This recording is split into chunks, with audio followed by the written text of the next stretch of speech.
Hay muchas formas de hacer periodismo. Una de ellas tiene que ver con ingresar en ese terreno muy complejo, muy duro, peligroso, que tiene que ver con realidades que de pronto para el público en general, para la gente en general, para nosotros mismos, muchos de los periodistas vivimos como algo lejano o de realidades de otros países. Antonio Ladra acaba de publicar Uruguay en la mira del narco. Es su segundo libro sobre este tema, porque ya había hecho un libro sobre la Operación Campanita. Fue en el año 2014, Antonio, ¿no? ¿Cómo 2014. estás? Bien, bienvenido. Bien. Bueno, muchas gracias por la invitación. ¿Cómo les va? Sí. Bueno, bienvenido.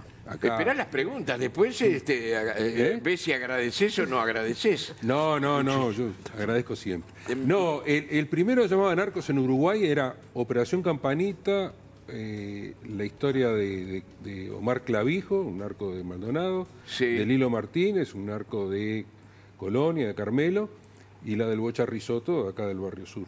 Sí. Asesinado a balazos, pleno día. No, todo, sí.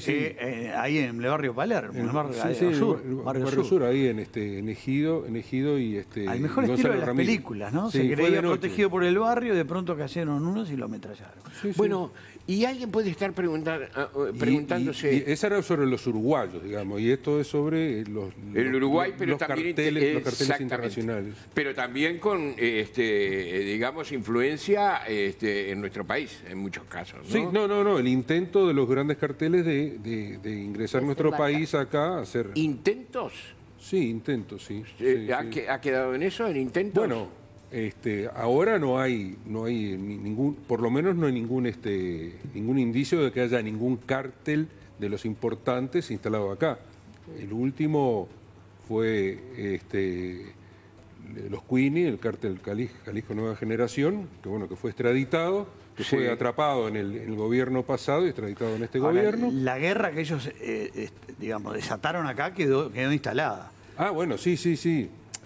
Lo que pasa es que el narcotráfico tiene unos tentáculos que va por todos lados, pero una de las afectaciones mayores es la afectación social, sobre todo, ¿no?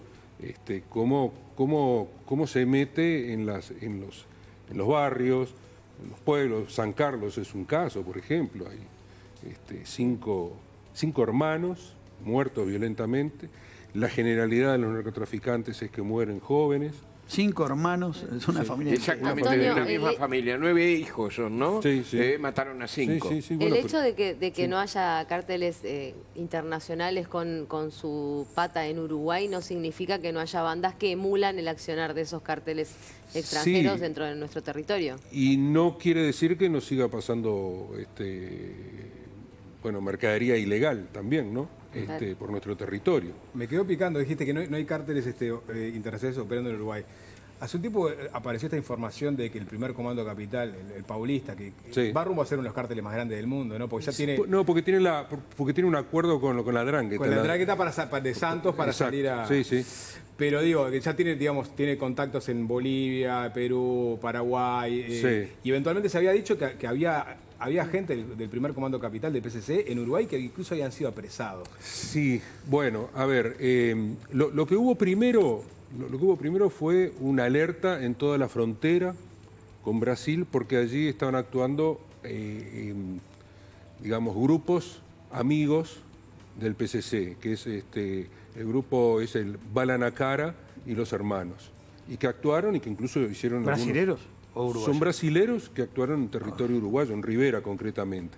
Y hubo una alerta en todo ¿cómo es Rivera, Tacuarembó, Cerro Largo, porque se pensaba que podía haber un accionar del PCC acá en territorio uruguayo. Concretamente, ¿dónde? En Tacuarembó, porque en Tacuarembó hay un centro logístico de Prosegur. Ellos habían actuado en Paraguay, habían cerrado, como es un pueblo, era una ciudad, y se llevaron todo lo que había allí. Fue una guerra desatada. Fue un hecho y eso fue el impactante. PCC. Fue impactante. Entonces imagínense si eso pasaba en Tacuarembó, no sé lo que pasaba. Bueno, hubo un sicario integrante del PCC que está preso. Incluso ese es uno de los personajes, digámoslo así, que habla con Gustavo Leal en el libro de él. Estuvo que incluso dice una cosa increíble que te muestra el nivel, ¿no? Porque el PCC surge en las cárceles, ¿no? En Carandiru, en las cárceles de Brasil, surge allí. Incluso tiene hasta una ideología. Pero con unos enfrentamientos internos en las cárceles sangrientos, con muchos muertos. Matanzas. Entonces, Gustavo Leal le pregunta a este sicario, le dice, si acá en Uruguay, en la cárcel uruguaya, acá no se daban como para crear una célula del PCC uruguaya. Y dice, no, dice, acá es una manga de normales, dice. Acá no tienen códigos. O sea, no a ver dónde estamos parados. Eso es lo que logró el Marcola con el PCC en Brasil. Claro, lo que logró Marcola con el PCC en Brasil es que tuvieran códigos. No sé, cuando dice, acá no se puede hacer. Acá es al revés, se perdieron todos los códigos. Acá te roban en la visita. Dice, es una cosa, no, ni loco, acá es una manga de locos, no puedo hacer. O sea que el PCC considera nuestro sistema carcelario un caos. Totalmente. O sea, más que eso, a los narcos. Uruguay. Sí. Bueno, pero habla del sistema carcelario, quienes están presos. Claro, no se pueden organizar en un comando. Es una cosa tremenda, terrible, ¿no? ¿Marcola quién es para que Marcola es el jefe. El líder del PCC, histórico, histórico, y que se le adjudica muchas cosas también, ¿no? Pero bueno, un tipo histórico, sí. Antonio, ¿por qué decidís poner en la bajada de tu libro destacar la gestión de Julio Guarteche? Bueno, porque cuando empecé con la investigación esta de los cárteles internacionales, la gestión de Julio Guarteche está cruzando todo eso. Yo empiezo con una anécdota que la vivimos con Alfonso, fue en el año 2007, estábamos ahí sala de maquillaje. En la sala de maquillaje, ahí del Canal 12, donde, bueno, que es el confesionario, ¿viste? Que en la sala de maquillaje. Cecilia también la conoció. Sí, pero todos conocemos la sala de maquillaje, ¿no? Que es una cosa así que viene... Jorge en 10. El comentario previo. Comentarios previos, ¿no? La maquilladora le preguntaba al ministro de Economía cómo va a estar el dólar y cosas por el estilo. Esa es la infaltable. Esa es la infaltable. ¿En qué invierto? Entonces estábamos allí y la entrevista era porque habían frenado una banda colombiana que es parte del cártel de las FARC, o sea, los que hacían el narcotráfico de la FARC, que se habían instalado acá en Salto con una estancia, habían comprado una estancia de $2 millones y se habían instalado allí y tenían una factoría donde procesaban fruta y verdura y allí la mandaban para Europa, ¿no? Es decir, que es lo habitual, lo que pasa. Bueno, entonces allí Guarteche nos dice una cosa que fue impactante, cuando nos dice, esto es importante, pero lo que me llama la atención, o lo que nos está llamando la atención y nos está preocupando más, es que están yendo al hospital policial, al hospital Maciel, al Capitán Tula, al Centro Coordinado del Cerro, gurises, ¿no? Con balazos en las piernas. Dice, el problema, dice que esos son advertencias. El tema es cuando se levante el arma a unos centímetros, entonces los balazos empiezan a estar por encima de la cintura. Bueno, fue lo del cementerio 2007. Que según algunos dicen que existe allí muy cerca del puerto en el cerro, es decir, cerca de la cancha eso sí, pero lo que te quiero decir es cómo de alguna manera ya nos adelantó los ajustes de cuentas. Eso, claro. Seguro. ¿Viste? En el año 2007. El sicariato, que parece el sicariato, el ajuste de cuentas, todo Creo eso. Que esa misma vez, Antonio... ahí dijo lo de el Bocha Risotto le acababan de intentar matar. Él tenía una automotora. Al mejor estilo, la mafia habían pasado con una ametralladora y le intentaron matar. No pudieron, pero nos dijo, está condenado. Sí, hay cola para matarlo. Lo mataron como en las películas. Sí. Contanos un poco de porque uno de los centros de esto es la guerra de familias, de grupos, de sectores. Sí. ¿Cómo es eso? ¿Cómo es la mentalidad de quienes se involucran a toda su familia?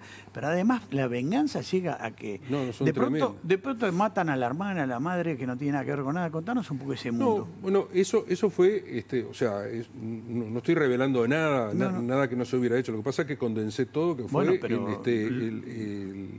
la guerra que se dio en el barrio 40 Semanas durante 3 años, donde a partir del asesinato de un líder de la barra brava de Peñarol, se desató una guerra entre familias, la familia de los Algorta, que empezó como a enfrentarse con el Tato Segade y sus seguidores. Entonces, ese era el líder de la barra de Peñarol. Y todo eso fue derivando en una guerra que parecía no tener fin. 57 víctimas, de las cuales 20 y pico fueron muertas. Y el promedio de edad es de 19 años, 20 años, son chiquilines. ¿El nivel de crueldad, Antonio? Y el nivel de crueldad, bueno, por ejemplo, para aquellos que escuchábamos, que cuando escuchábamos eso, decían, bueno, se están matando entre ellos. Sí. ¿No? Pero el tema es, por ejemplo, fue cuando aquella chica, que era la hija de la dirigente del Zunca, salió con un jovencito, uno de estos que integraba la banda, pero ella no sabía. Y que volvía del exterior, creo. Y que había vuelto del exterior ese día. El mismo día. Porque él la había conocido a través de internet. Y lo ajustician a él, a un amigo, y a la chiquilina también. O sea, a ella la mataron y después le prendieron fuego.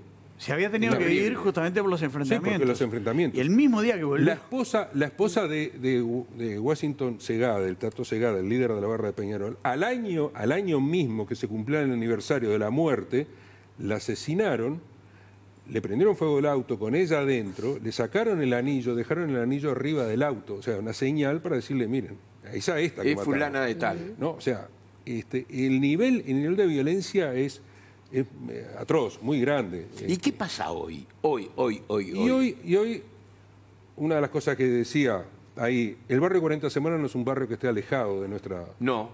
Está a 25 minutos, 20 minutos del centro, 20 minutos media hora, ponele, donde sí. se sienta el presidente de la República. Sí. ¿No?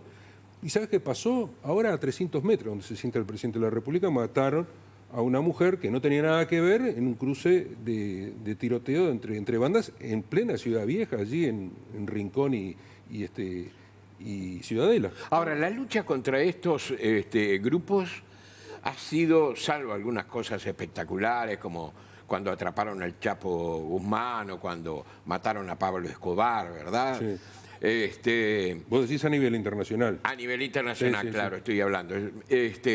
Ha sido muy pobre en cuanto a resultados.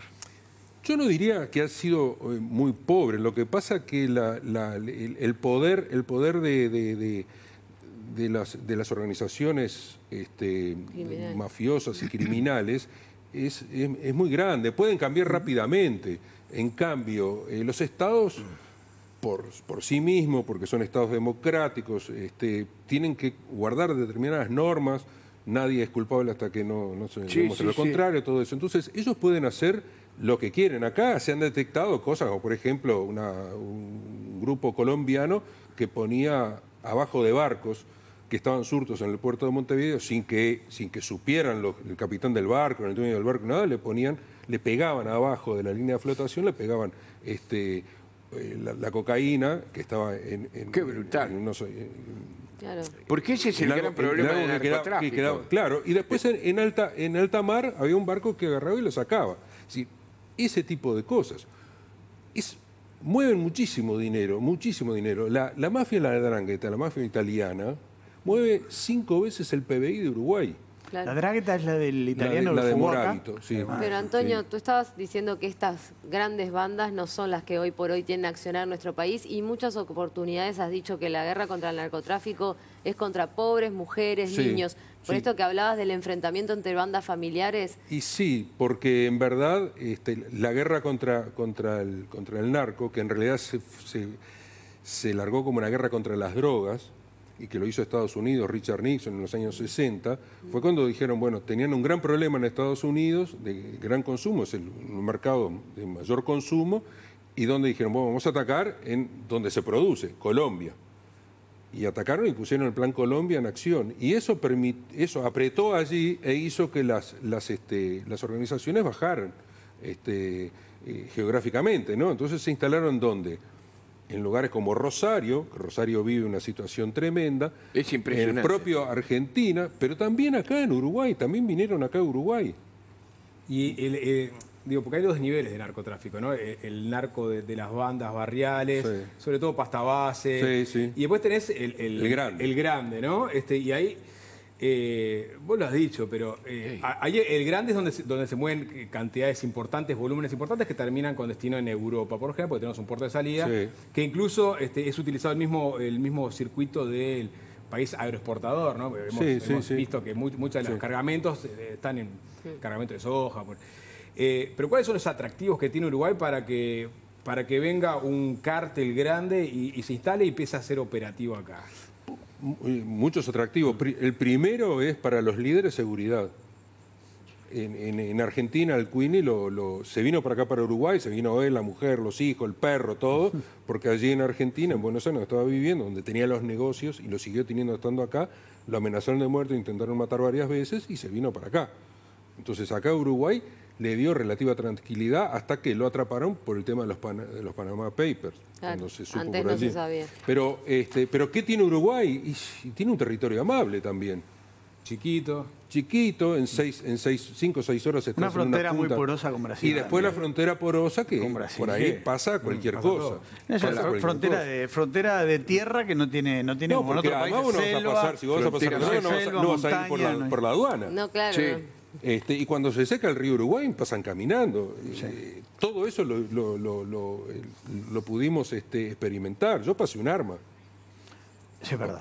Yo pasé un arma, como es Con Mónica Migdal. Con Mónica Migdal. Entraron a Brasil armados. Nadie lo revisó. Nadie nos revisó y llegamos hasta allá, hasta un prefecto y para un informe, nosotros trajimos esto.